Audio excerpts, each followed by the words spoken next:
Hello! Welcome to Brain Spill, the laziest show on the internet. My name is Tank, and today I've been thinking about what it would be like to not be broke as hell, and think about the lifestyle of the rich and famous.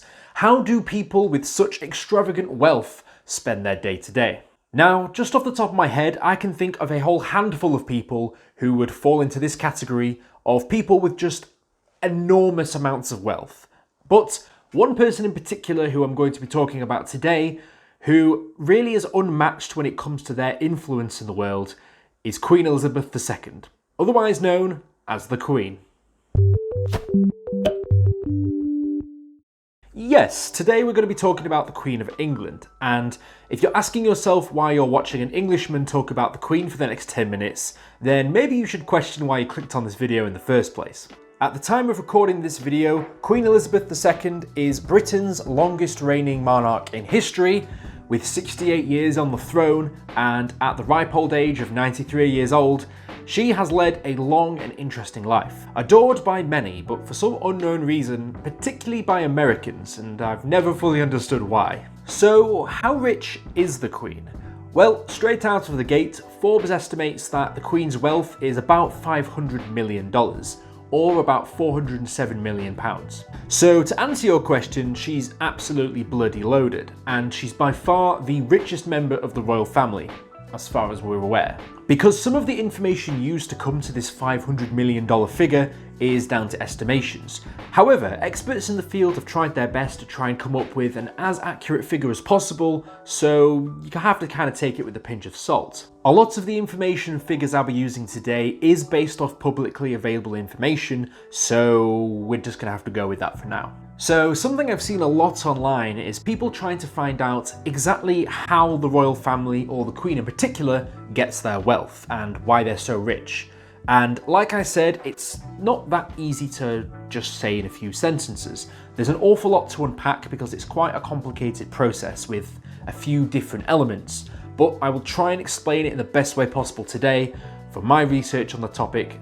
So how exactly does the monarch acquire her wealth? And also, how does the royal family get their money? Because it isn't just as simple as saying it's all down to tax, because that isn't the case. This was actually a really interesting read, mainly because there's an awful lot of misunderstanding and confusion just as to how the royal family and the revenue streams it gets actually functions in reality. So I will try my best today to explain to you how this all works without any prior knowledge of royal family finances. And before anybody puts in the comments as to how the royal family came into power and got all their money, that's not what I'll be talking about today. I'm focusing specifically on how rich she is, not how she got rich. So all that talk about colonialism and the controversy that comes with it, we'll save that for another day.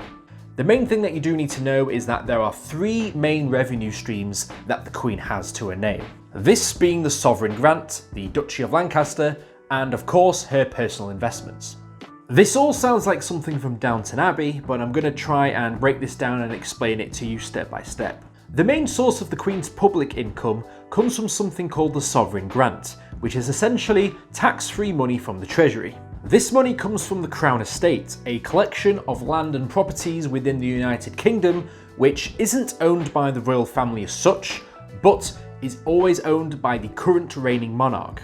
So next time you're outside Buckingham Palace taking pictures and you see that tourist next to you saying that the royal family owns Buckingham Palace, you should correct them there and then and tell them they're wrong.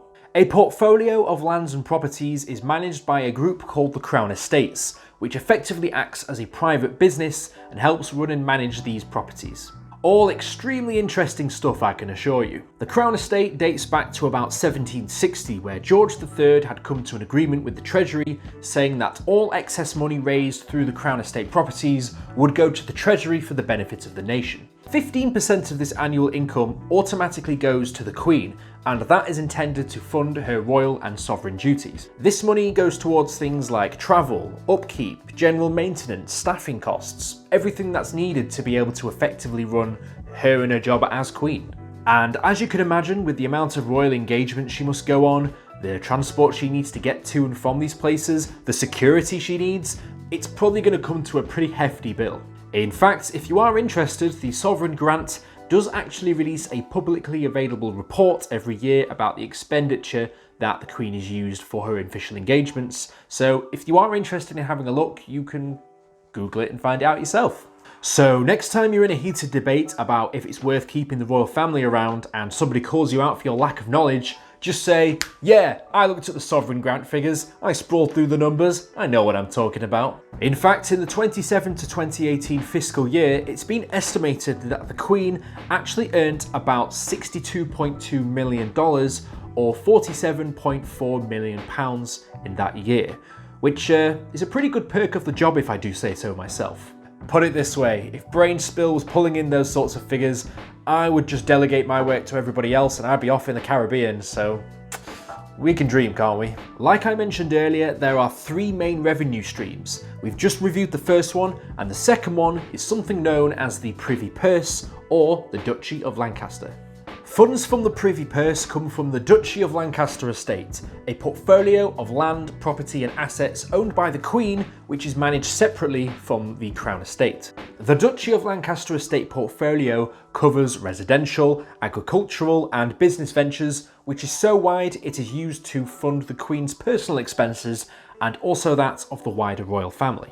So it's kind of like having pocket money from your parents, except it's hundreds of thousands of pounds from the Queen herself. One of the main reasons for the Privy Purse is, like I mentioned, a second revenue stream mainly intended to cover the costs of things which the sovereign grant does not cover. So, like I mentioned, the other expenses incurred by the royal family.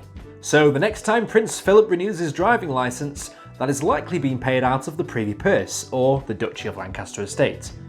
I hope you're taking notes, people, because you're probably going to need this later. Pop quiz. Third and finally, we have the Queen's personal assets and investments, which is kind of like you or me with our money, except it's much, much more. 100,000 times more wealthy than you or me could even think of. Someone should tell her to have a YouTube channel, then she'd have a 4th revenue stream. Wait, what's that? Oh, she does have a YouTube channel. Well, I'll be damned.